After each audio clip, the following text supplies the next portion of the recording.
Finalement, cette équipe de France, moi, je ne la comprends plus. Moi, je vais vous dire la vérité. Cette équipe de France-là, moi, je ne la comprends plus. Franchement, ils viennent aujourd'hui contre la Norvège. Déjà, la Norvège, je n'ai pas compris. Eux, ils ont capitulé. Ils se sont dit, finir deuxième, ce n'est pas grave. On met l'équipe B. Tu as des Odegaard, tu as des Charlotte, tu as des Haaland qui n'ont même pas touché le terrain. Ils se sont dit, on met l'équipe B. On vous pousse là. S'ils font un bon résultat, tant mieux. Sinon, tant pis, on repose nos cadres. Franchement, dans ce match-là, la France vient pour se donner confiance. Tu vois, aujourd'hui, Didier Deschamps, il n'est pas là. Une pensée pour lui. On sait que voilà, il traverse des moments difficiles. Tu as son adjoint qui vient, il aligne l'équipe là, l'équipe type, voilà, de la France. Et là, aujourd'hui, top performance d'Ousmane Dembélé. Ousmane Dembélé, aujourd'hui, vient mettre un triplé. Qui l'aurait cru? Qui l'aurait cru? Moi, Victor. Il y a même pas 5 jours, j'étais en train de vanner Dembélé comme quoi il n'a jamais marqué dans une Coupe du Monde. J'étais en train de vanner Dembélé comme quoi c'est quoi ce ballon d'or. Dembélé vient contre l'Irak, il vient, il claque son premier but. Et là, aujourd'hui, contre la Norvège, il claque un triplé. Ce n'est pas possible. Finalement, je me dis, est-ce qu'il n'y a pas un avantage? Est-ce qu'on ne peut pas tirer profit de ça? Le monsieur qui est derrière moi, qui s'appelle Lionel Messi, c'est son idole. Lionel Messi qui met un triplé. Lionel Messi qui met un triplé contre l'Algérie. Dembélé aujourd'hui qui vient mettre un triplé contre la Norvège. C'est l'élève et le maître. C'est l'élève et le maître. Franchement, tout le monde s'attendait à ce que contre cette Norvège, équipe B, tout le monde s'attendait à mettre une pièce sur Kylian Mbappé, buteur. Tout le monde s'attendait à ça. Mais Dembélé vient, il met 3 buts. Il n'y a pas de penalty. Dans les 3 buts, il est efficace. C'est des buts avec finition. Contrôle, frappe. Rah! C'est pas possible. Mais c'est pas possible. Ousmane, Ousmane, tu nous as trahis. Ousmane, tu nous as trahis. Victoire 4-1 de l'équipe de France. Un but à la fin de Désiré Doué qui met une tête lui aussi. Un but. Finalement, toutes ces stars répondent présent. Même Cristiano Ronaldo, il a répondu présent. Ah, cette Coupe du Monde-là, pour qu'elle se termine, alors on va traverser des émotions. On va traverser des émotions. Franchement, j'aimerais attirer l'attention de ceux qui supportent la France, qui vont écouter cette vidéo. Peu importe le nombre. Attention, défensivement, c'est pas bon. Sur les côtés, cette équipe de France, ça fait peur. Quand je dis ça fait peur, ce n'est pas ils font peur à l'adversaire, mais eux, ils doivent avoir peur.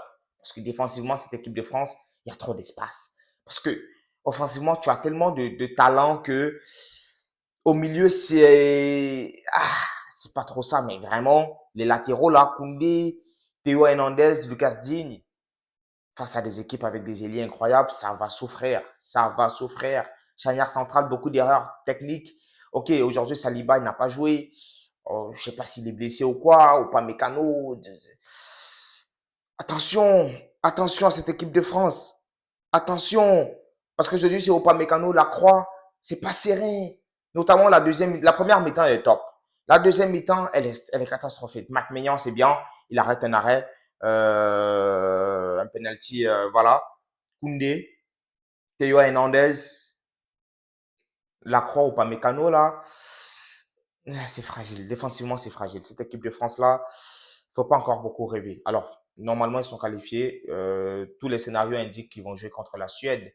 La Suède s'est fait allumer là par la Hollande. Je sais pas s'ils vont avoir un sursaut d'orgueil pour faire quelque chose contre la France, mais tout indique que cette France-là, défensivement, ils doivent s'inquiéter. Mais offensivement, Dembélé, quand il se réveille, c'est fort. Parce que en 2022, il n'avait que Mbappé devant avec tu avais Colomwani, Thuram, Dembélé, il n'était pas en hyper forme. C'était Mbappé qui était monstrueux en 2022. Là, cette année, tu as Mbappé qui est monstrueux, tu as Olysée qui est présent, tu as Dembélé qui se réveille, tu as Désiré Doué qui est là. Offensivement, ils ont un vivier et quand ils sortent, il faut rentrer Barcola, il faut rentrer Sharky.